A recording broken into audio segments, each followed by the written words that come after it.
un hombre tenía pérdida de cabello, miren así, más o menos como yo. Y entonces, pues juntó su dinerito y dijo, me voy a hacer un implante.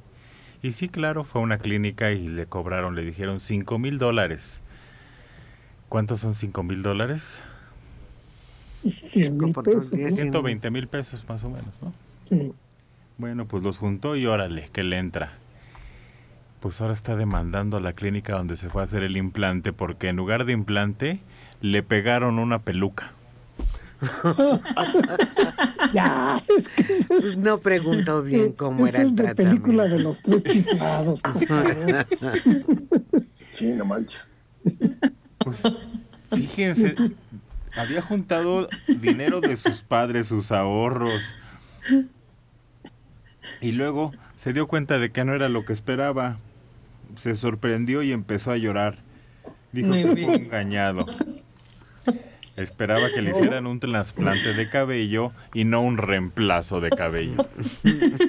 Hay un actor de Estados Unidos, es Jason Alexander, que salía en Seinfeld como George Constanza, pero se puso un implante de cabello, porque él es calvo, y se puso un implante de cabello horrendo, una cosa así que decía, bueno, no es posible, porque era como si se hubiera pintado si se hubiera puesto terciopelo en la calva.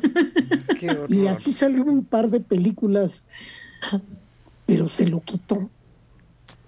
Después ya no sale con él. Y no era una peluca, pues no parecía ni se veía tan bien como una peluca, ¿no? Se veía como si le hubieran puesto un pegamento y después pelusa negra. Ay, qué horror. A lo mejor eso hicieron, ¿no? Acuérdate, Mario, que ese fue el problema que tuvo Sean Connery cuando estaba haciendo el 007. Que los productores le dijeron, o se pone peluca o lo corremos. Y lo corrieron. Sí, pero lo que pasa es que un actor puede ir a unos super profesionales y le dejan una cabellera que nadie se da cuenta. Yo recuerdo Manolo Fábregas, de veras, uno sabiendo que traía peluca, le buscaba algún indicio para nada. Tenía bisoñé, ¿no? No había. Bueno, claro, bisoñé, Sí, por supuesto, ¿no? A eso me refiero.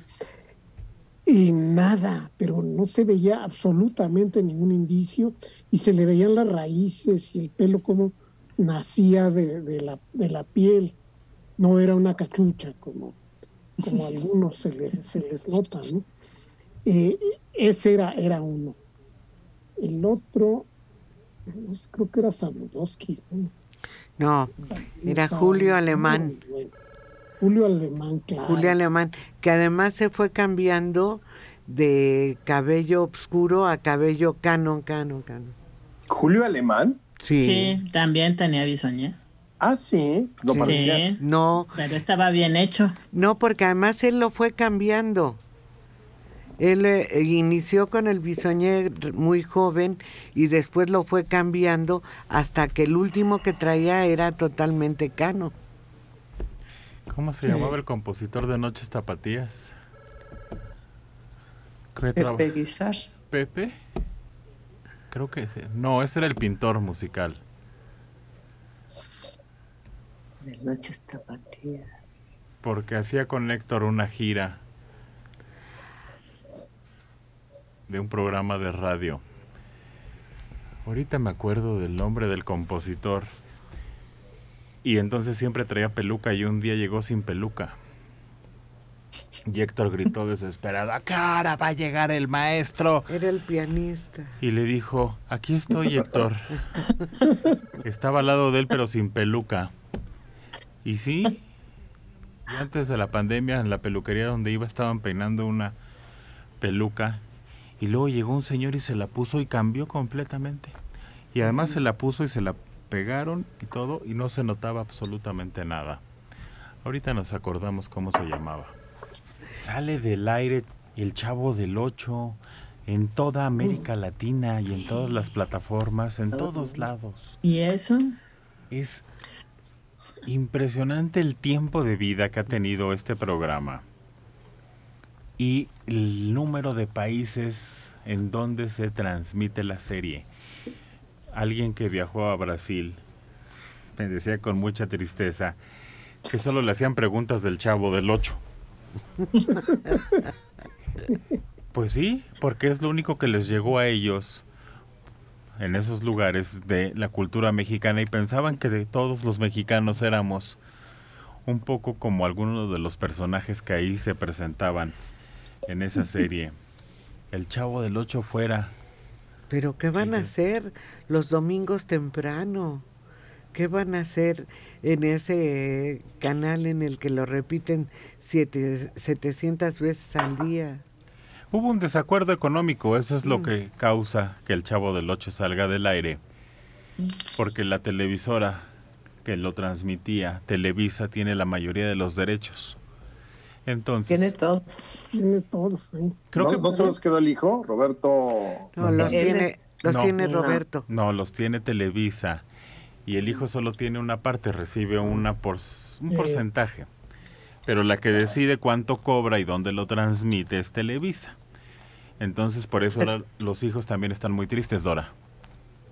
Sí, perdón. Se canceló en todo el mundo. Sí. Y no llegaron a un acuerdo en todo el mundo. El hijo dice que espera sentarse nuevamente a esta negociación. La hija también protestó por medio de Twitter. Florinda también protestó. Y lo que ellos mencionan es que no es cuestión de dinero, sino que es parte de la cultura mexicana. No, yo creo que si eso fuera, pues no importaría. Muchas generaciones han pasado por el programa del Chavo.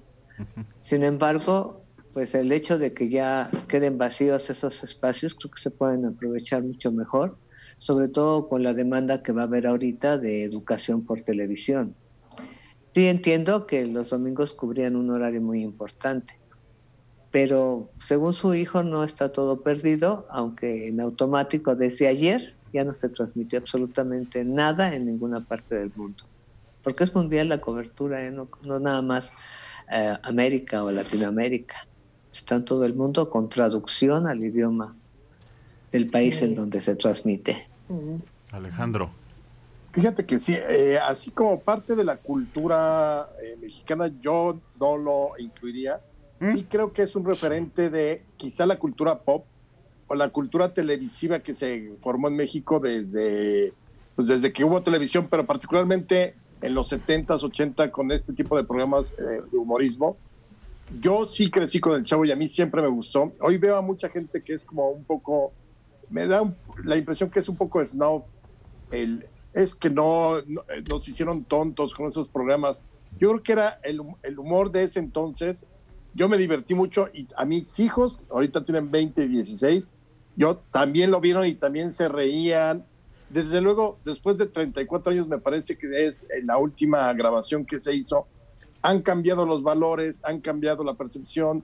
Hoy sería políticamente incorrecto por donde le vieran el Chavo del Ocho. O sea, es un programa que no podría seguir, si hubiera habido una nueva generación de actores, no podría seguir, porque pues ahí le pegaban a la Chilindrina, don Ramón le daba sus coscorrones al Chavo, o sea, se agredía, pues como antes.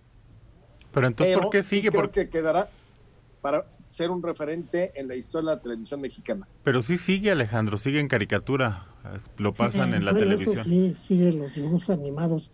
Pero una cosa notable es que, como ocurre también con las telenovelas, se convirtió en una especie de portador de la imagen de México en todo el mundo, sobre todo en América Latina. Sobre todo en América Latina, sí. Uno ve ciertas cintas extranjeras que están viendo eso. Puede ser en idioma inglés la película, pero alguien está viendo el Chavo del Ocho en la televisión y la dejan prendida mientras sigue la acción y uno está viendo un cierto episodio ahí del Chavo del Ocho en blanco y negro. Pero es notable, pues, es una huella involuntaria que dejamos en el mundo. No, y además, por ejemplo, yo recuerdo la visita al Museo del Juguete Antiguo. Ves las diferentes etapas de los juguetes y en todas va apareciendo el Chavo del Ocho. Digo, desde que apareció el programa, obviamente, ¿no? Hasta nuestros tiempos. Cómo fue transformándose, cómo fueron saliendo los muñecos, cómo permanecieron a través de diferentes culturas. Y a mí me sorprendió mucho eso, que se hiciera una coreografía a nivel Latinoamérica, México, Latinoamérica, de los lugares en donde se veía este programa, que dices, bueno, ¿qué importancia tenía? A mí me pasó una cosa, yo de chica también me divertía mucho, mis hijos igual, pero yo de grande dije, qué miedo, cómo me gustaba, ¿no? Y me pasa a mí ahora ese efecto. Y el que nos identifiquen con ese programa, pues también me deja mucho que pensar, ¿no? Porque te pones a analizar a los personajes, son personajes que no salían de cierta línea, que nunca había superación, nunca había nada. Claro que no era para educar, era para entretener. Sí. Pero así como que nos identifiquen, es como decir que nos siguen identificando con las películas de los charros de los años 40. Eso, sí. O sea, yo creo que hay cosas que dices, mira, o sea, por ejemplo, palabras como la torta del Chavo, en Sudamérica creen que es un pastel, no, nada más que para nosotros la torta es el bolillo, la telera, con jamón, frijoles, etcétera. Pero yo no creo así como de nos vean o esperen encontrarse el barril en cada esquina en vez de, no sé, casetas de teléfono o las aguas frescas de Doña Flor, las que vendía el Chavo de pronto. Y bueno, por ejemplo, aquella canción, es que el otro día, por cierto, estaba escuchando el disco, porque nos estábamos acordando por otras circunstancias de... yo trabajo en casa, siempre, ¿no? Desde el 2002, y yo me acuerdo que le compramos el disco a Natalia ya de segundo uso en DVD o digo en CD, y se aprendió una canción de la Chilindrina que se llama A mi papito no le gusta trabajar. Se la aprendió, y típica reunión familiar un día, pues, empieza a pasar por ahí Natalia, tendría 5 años, y empieza a cantar A mi papito no le gusta trabajar.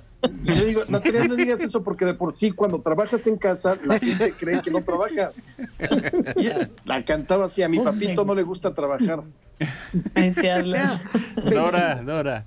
Yo creo que es un poco lo que sucedió también con Juan Orol, sus películas del Santo, que en un momento llegan a Europa y se convierten más tarde en películas de culto, y no por eso nos veían a todos como mujeres vampiro ni como luchadores, a tal grado que se llega hasta la universidad en Francia para dar una cátedra sobre la forma de dirigir y los guiones, los argumentos de Juan Orol, y yo pondría en otro espacio a los Simpson. No todos son amarillos, ni todos son atrabancados como Homero, ni todas son genios como la niña. No sé, creo que son referentes. Pueden formar parte de un momento, de un marco histórico específico en un país en donde, pues de acuerdo a la idiosincrasia de cada uno de estos, se va a proyectar a través de sus programas, de su música, de todo esto. Pero yo también coincido que no está en la cultura, no lo traemos en el código genético, no está en la sangre. Hay generaciones que se llegaron a divertir mucho, que movieron emociones. Yo eso es lo que rescataría. Movieron la emoción del niño desamparado, de la mujer mandona, de la viejita borruñosa, del maestro enamorado, pero que también era enérgico. Yo me iría más por el juego de emociones que por el rol o la trascendencia cultural, ¿no? El maestro Longaniza. Porque además, paralelamente al Chavo del Ocho, llegaron 10,000 novelas a todos esos países. Entonces, era otra imagen muy diferente las de las novelas. En Nuevo León, en el municipio de Santa Catarina, Nuevo León, un hombre salió a practicar senderismo. Nido de los Aguiluchos se llama, en el Parque Ecológico La Huasteca. Es un parque sasasazo en Nuevo León, precioso, una reserva que tienen ahí. Bueno, pues andaba haciendo senderismo, que significa caminar por las montañas o correr por las montañas. Se cayó en un barranco de 50 metros Y claro, se murió. Pero ahora están diciendo los que lo rescataron, porque se tardaron 10 horas en el rescate del cuerpo de esta persona, que parece que se intentó tomar una selfie. Perdió el equilibrio y cayó a un barranco de 50 metros. ¿Dora? Increíble, pero esto lo vemos a cada rato. Se repite una y otra vez. Si no es la selfie, estoy contestando un mensaje, es el autobús, es el barranco, es la coladera, en fin. Eso no es por estrés, eso es falta de responsabilidad y conciencia crítica, de autocuidado, de precaución. Pero no, aquí es más importante sumar una gran cantidad que la vida.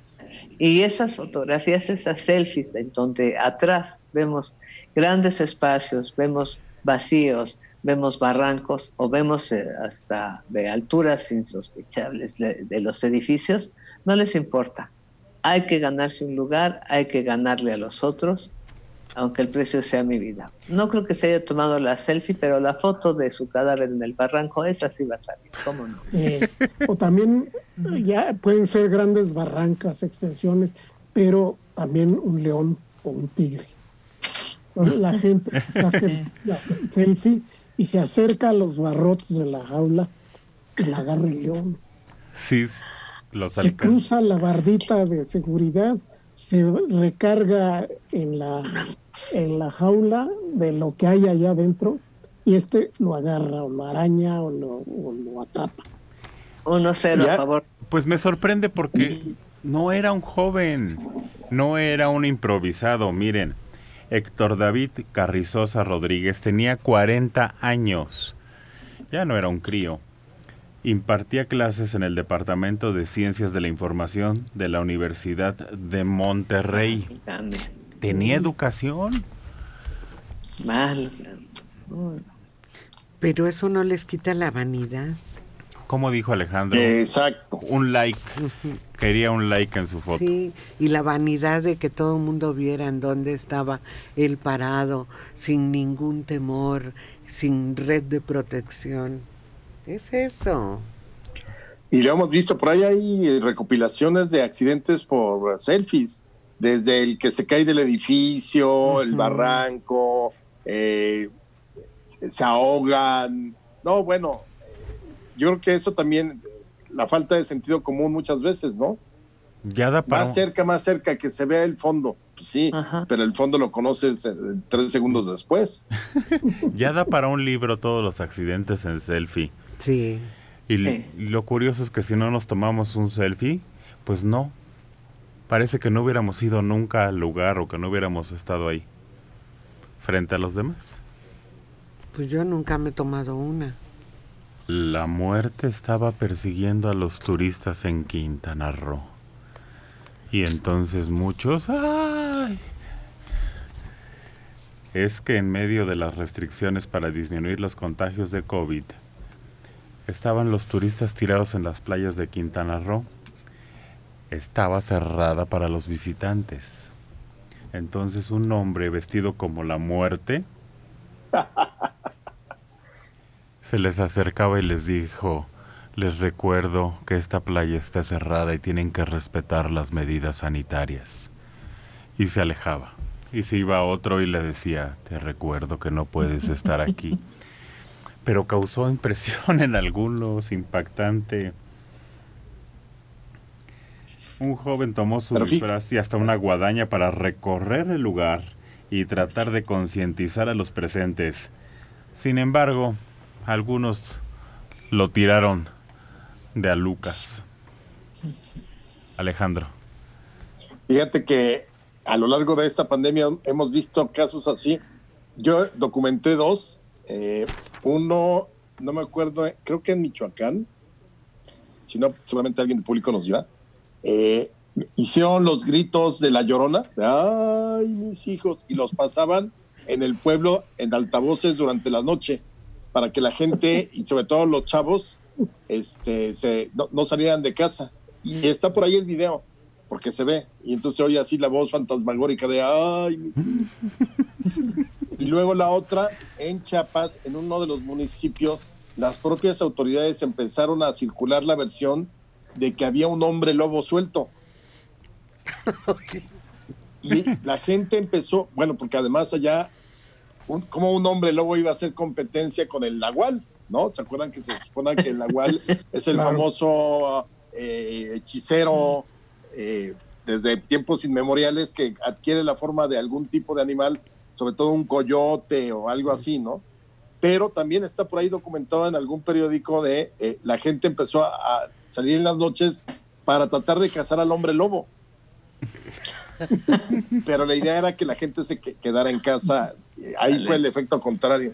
Y es real, o sea, sí es de este tipo de cosas extraordinarias que hemos visto a lo largo de la pandemia.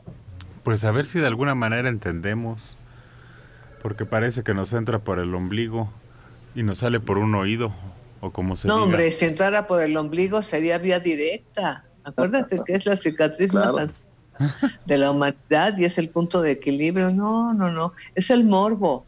Imagínate pescar a un ¿qué dijiste, Alejandro? Hombre lobo. El pensamiento mágico, la maravilla. Sí, no, es el no poder distinguir lo que quisieras que fuera a lo que es en realidad. Y entonces caemos en ser irracionales emotivos, porque es la emoción la que nos lleva a ser irracionales o racionales. Y en esa medida, cuando el pensamiento mágico te invade, de capturar a un hombre lobo, te vuelves totalmente irracional, emotivo. Pero sabes que yo alguna vez sí he pensado siempre, sería increíble que pudieran suceder ese tipo de cosas. Es decir, como, o sea, de pronto los aluches allá en Yucatán o esto, o sea, imagínate que de pronto sí pudieras escuchar en la calle a La Llorona. O sea, ese tipo de las leyendas que hay, por ejemplo, por toda la Ciudad de México, aquella de la mujer que seduce a los hombres pero tiene patas de gallo reales, o sea, sus pies son patas de gallo y entonces creo que acá por Tlalpan le dicen la Yara y entonces se supone que si le das raid, o sea, todo ese tipo de cosas que desde luego se fueron construyendo a través pues de la leyenda, de como dices, el pensamiento mágico. Estaría muy padre que de algún modo sí pudieran existir. Es que nutren una parte importante en el ser humano. Es la posibilidad de evadirte, de imaginar, de fantasear. Rescatas ese espíritu del niño que cree en eso y es una sensación muy agradable. Pero tampoco puedes salir como loco a buscar que te ligue la mujer esta o a capturar al hombre lobo a ver si existe. Sí, claro, exactamente. Nutre, claro que sí. Pues sería... Xtabay, no sé si la ¿La qué? Xtabay. Xtabay. Era una mujer que brotaba de la corteza de un árbol muy especial, no sé si era una ceiba, y precisamente atrapaba a los hombres y les chupaba el seso. Bueno, pues tuvimos al chupacabras, ¿no? O sea, que estuvo de moda mucho tiempo. Claro. O aquel, ¿se acuerdan del extraterrestre de Metepec? Que incluso se supone que hay videos donde grabaron al extraterrestre ahí corriendo entre los pastizales. Y ahora, incluso, por ejemplo, estos mapas que se pusieron muy de moda en los 90s, donde eran como todos caricaturizados de regiones, ¿no? De Chiapas, de Yucatán, de la ciudad, que fueron muy famosos. El de Metepec trae al extraterrestre dibujado. Pues qué bueno que son optimistas en que quieren encontrar vida distinta a la que podemos comprobar, porque ese es el problema. Claro que sí nos daría un optimismo de esperanza, vida en el más allá, vida en otros planetas, qué sé yo. Un disco con grabaciones inéditas de Manolete va a ponerse a la venta. Así es de que si usted tiene, pues por ahí de 25,000 euros, que es como $500,000, un poquito más de $500,000, pues puede comprarse esto. Un coleccionista rescató unos discos de pizarra en las que este hombre canta fandangos y diálogos familiares con su novia Lupe Sino. Apenas constan registros sonoros del torero. Es el portavoz de todo colección donde se va a salir a la venta este disco. Aunque existen a la venta en el portal crónicas, fotografías y filmaciones de Manolete en el ruedo, los registros sonoros de su voz son prácticamente inexistentes y por lo tanto piezas de colección. El hallazgo en un desván cerca de Llanes. Grabaciones realizadas en casa de su amigo con un fonógrafo doméstico. Pues vamos a ver, es muy interesante porque sí, no hay registros sonoros de este hombre. Hay muchas grabaciones, fotografías, pero cosas así, cantando o platicando, vale bien la pena. Eso le pasó a la mejor cantante que tuvo este país. No llegó cuando el registro fonográfico todavía no se inventaba y entonces no sabemos cómo cantaba. Ángela. Exacto, Mario. Ángela Peralta. ¿El ruiseñor? Esa mera. No tenemos idea de cómo era su voz, porque llegó después los sistemas para grabar la voz. Ni modo. Juan Luis Granados Rivera de Iztapalapa, 40 años. Hoy es cumpleaños de mi mamá, Lidia Rivero García. Cumple 64 y ella quiere de regalo un beso de Manelik. Que se lo mande, por favor. Al fin y al cabo, un beso a distancia, porque ella se encuentra en Chimalhuacán. Bueno, entonces con mucho respeto, ¡mua!, un beso. Como los que mandaba Madalena, que le hacía así. Sí, sí.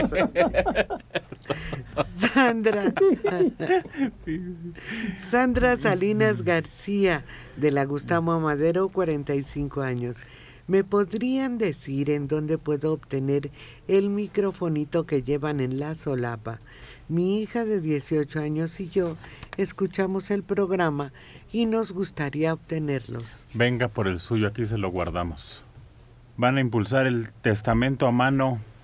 Otra vez lo habían cancelado, no era válido. Y otra vez el testamento hológrafo que le llaman. Hay tantos muertos y como no hay notarías y la gente está muriendo en sus casas o en los hospitales, están regresando al testamento holográfico. Así es de que, si tiene interés, vaya haciéndolo.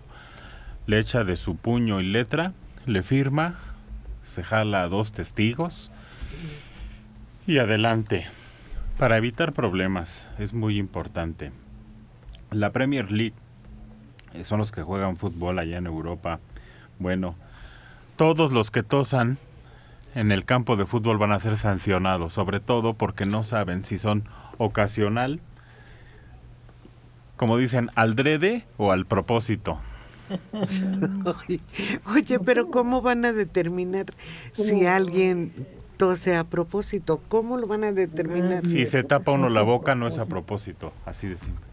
Es que es un poco como, no sé si les ha pasado estando en el súper o en el banco, que de pronto te dan ganas de toser o de estornudar y te aguantas, o sea, porque te van a linchar en cualquier momento.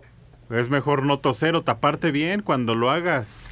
Sí, Bueno, claro. Eso sí, pero no puedes resistir el impulso de toser. Exactamente. Eso si te atragantas un poco, no puedes, no puedes. No. Además te puedes lastimar la garganta. Y ya nos vamos, pero hay una película que tuvo mucho éxito hace unos años, de Iron Man. Y en esa película, la mujer chicha de la película es Whitney Paltrow, que es una rubia. Como medio sin chiste se me hace a mí, pero bueno, es una rubia que ha tenido éxito en el cine. Bueno, está sacando velas con aromas de sus partes íntimas. Caray. Y han tenido un éxito, así es de que ahora la va a hacer de su perineo. Ya tenía de las otras dos partes que se complementa toda esa zona íntima, pero ahora va a sacar una vela que huele a eso, y es que ha tenido mucho éxito. Lo que es el confinamiento y la falta de qué hacer. No, ella que los haga. Está medio lurias, Gwyneth. Tiene creencias muy extrañas. Pero sí, ya me imagino, ¿no? El 7 machos. Mejor nos despedimos. Buenos días. Idea original de Héctor Martínez Serrano. Productor Héctor. Espérame, mira, ahora sí salió a cuadro. Mira qué hermoso gato. Y tiene su plaquita. Sí. Hola. Marramao. Despídete. Que subió 2 puntos la aprobación de Andrés Manuel. Pues qué bueno. Están dando una encuesta. La aprobación ciudadana en el trabajo que está realizando el presidente Andrés Manuel López Obrador subió 2 puntos desde la última vez que se había tomado. Ah, qué bueno. El estudio indica la percepción sobre el manejo del gobierno en el tema de salud dio un avance. Pues, quién sabe, así son las encuestas a veces. Es que salió el presidente en la mañana ya a anunciar que las clases regresan por televisión. Ya lo confirmaron. Van a empezar el 24 de agosto y va a ser a distancia el ciclo escolar 2021. No hay condiciones de hacerlo de manera presencial. Y lo que habíamos dicho, va a entrar con algunos medios de comunicación en común acuerdo para que transmitan los distintos cursos, porque hay 30 millones de estudiantes de 16 grados académicos.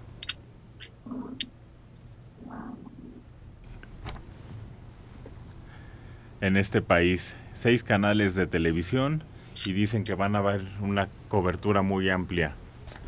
Pues la teleescuela, vamos a ver cómo funciona. Pero fíjate que a mí me da gusto que el secretario haya dicho lo que el presidente o López-Gatell no se ha atrevido a decir, y no lo dijo expresamente, pero tácitamente el hecho que te digan que los niños no van a regresar a clases presenciales hasta que el semáforo esté en verde, eso te habla de que la situación es, cuando menos, muy difícil. Y sabemos que regresar a clases a los niños, por eso qué bueno, yo aplaudo la decisión, qué bueno que no lo hicieron, regresarlos a salones es propagar aún más la pandemia. Y eso no lo ha dicho ni López-Gatell, no lo ha dicho ni el secretario Herrera, no lo ha dicho ni el presidente, porque siguen en el rollo de no estamos tan mal, ya vamos saliendo, la curva aplanada. Aquí, qué bueno que el secretario seguramente lo habló con el presidente y demás, lo sabemos, pero que lo digan claramente, a ver, no va a haber clases presenciales. Yo sé que esto a muchos papás les cae como bomba, porque me imagino que muchos ya esperaban el regreso a clases, los propios chavos, los niños, seguramente se la volverán a pasar negra porque vamos a llegar a 5 o 6 meses, quizás hasta fin de año, en casa, y eso claro que ya les va a afectar mucho, porque no ven a los compañeros, porque no están en el recreo, porque no juegan en la cancha de básquet o del fútbol o lo que sea.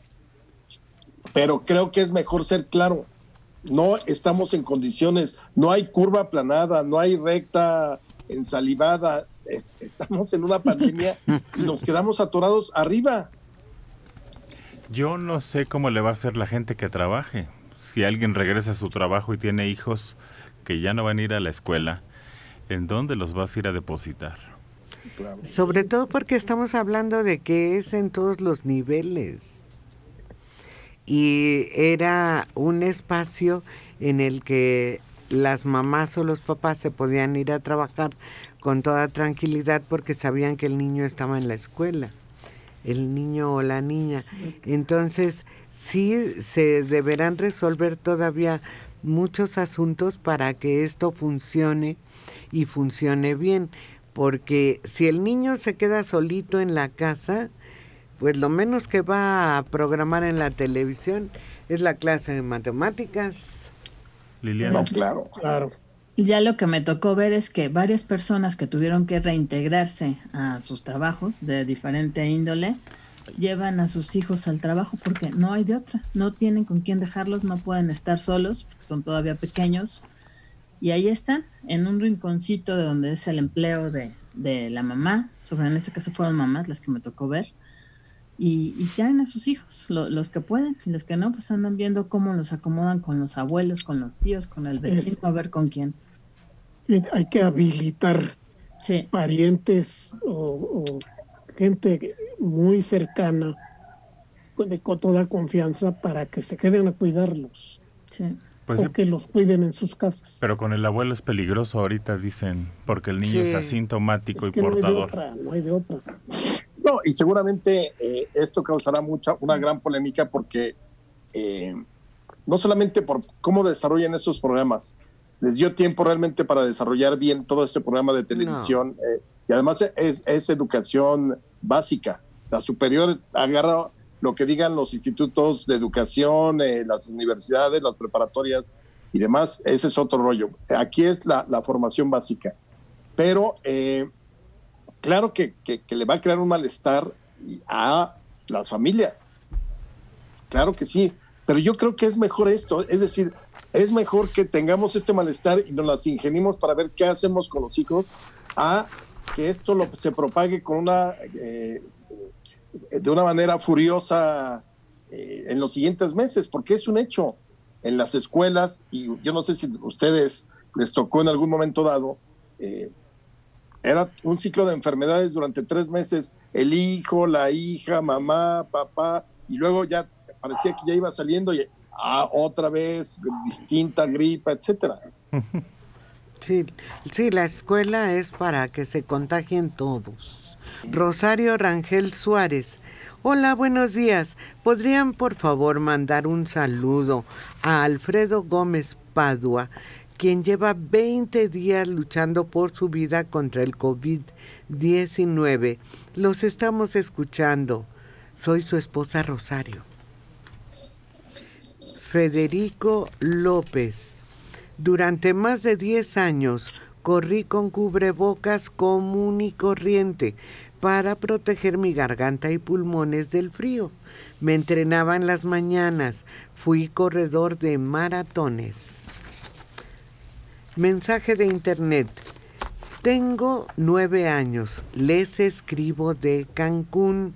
Me gustaría felicitar a mi papá, José de Lira Delgadillo. Hoy cumple 49 años. Y me cuenta que los escucha desde que tenía 8. Uf. Nada más 41. Víctor Manuel Rodarte Orona de Tultitlán, 62 años. Felicidades a todos por el programa. Por favor, las gracias a la chica electrónica, Checo, Argelia e Isidro Castro, porque el sábado vinieron aquí a mi casa a festejar a mi pareja Julieta Calderón de 66. Todo estuvo muy bonito, nos la pasamos increíble. Llegaron al 10 para las 4 y se fueron a las 7:30 de la noche. Para el próximo evento los esperamos a todos, con todo el equipo completo. Los contrató este hombre y su mujer, Julieta. Son invidentes. Y les gritaban, muchachos, ¿dónde están? Que no los veo. Claro, es que están a sana distancia, porque fueron a la presentación, pero ahí con sana distancia. Pero los vecinos los escucharon cantar. Y entonces cuando terminó la presentación y salían del lugar donde se estuvieron animando, se les acercaron los vecinos porque los reconocieron. Ay, qué bonito. Y afuera de la calle los abordaron y ya, ahí establecieron. Pero sí se presentaron los muchachos ayer con esta familia, claro, con su sana distancia, como dicen ahora. Lorena Aguilar. Exacto. fuera la negatividad, hay que vivir, pero con medidas sanitarias necesarias, si no, pues hay que enterrarnos vivos. Arturo Telles Velázquez, en el libro La peste de Albert Camus, el virus tardaba 1 año en irse debilitando. Yo tengo un libro, no sé quién de ustedes lo conocerá, que se llama Mil libros. 1000 libros. 1000 libros. Yo lo conozco. ¿Y cuál es la historia detrás de ese libro? Sí, que fue de un hombre que durante la guerra pues queda prácticamente aislado de todos los eventos y se dedica todo ese tiempo a hacer una sinopsis de las principales obras literarias. Pero el prólogo, resúmenos el prólogo del libro. Sabes que hace mucho que lo vi, pero a la idea así, a grandes rasgos, es esa, que él se recluye y va haciendo, te digo, esa sinopsis de las principales obras literarias. Y con eso hace el 1000 libros. Eso ya Se está llama más. Luis Nueda. Ajá. El autor. Sí, y esa ya idea está más cerca, como dice Liliana. Él solito se encierra porque no quiere ver los horrores de la guerra. Y describe cómo durante 38 meses o 36, no me acuerdo, por ahí va, logra crear esa obra con la base que ya tenía de sus apuntes de lecturas pasadas desde la juventud y con otros que logra, pero solo durante prácticamente 2 o 3 años, logra crear una de las obras más importantes de la literatura, es decir, compendiar grandes obras, para todos aquellos que no tuvieran la oportunidad de leer, sobre todo útiles. Porque ya uno, viendo de qué trata un libro, puede uno buscarlo. Exacto. Pero para salir del paso y cuando hay que comentar ese libro o alguien lo está comentando, es muy buena idea tener idea de qué está hablando la gente, gracias a este libro. Y lo logró encerrado durante la guerra en España. Que el Papa emérito Benedicto XVI está extremadamente frágil. Esas son las palabras que utilizan ellos para decir que algo tiene. En concreto dicen, sufriría de una enfermedad infecciosa que se caracteriza por hinchazón y placas rojizas que causan fuerte picazón y dolores. Es extremadamente frágil. Su voz en momentos sería apenas audible, dice el medio alemán, al explicar de una información que tuvieron del pasado sábado, cuando el secretario particular del antiguo obispo está dando esta información. Ya está grande, tiene 93 años. Y aunque vive una vida, ese vive en el paraíso. Ya. No, bueno. Una esfera. Sí, prácticamente todo lo tiene a la mano. Sí. ¿Cómo se llama ese lugar de sueño? Castel Gandolfo. Sí. Sí, ahí atendido a todo lo que requiera, con unos jardines preciosos, un lugar muy agradable, muy cuidado, retirado a ese sitio.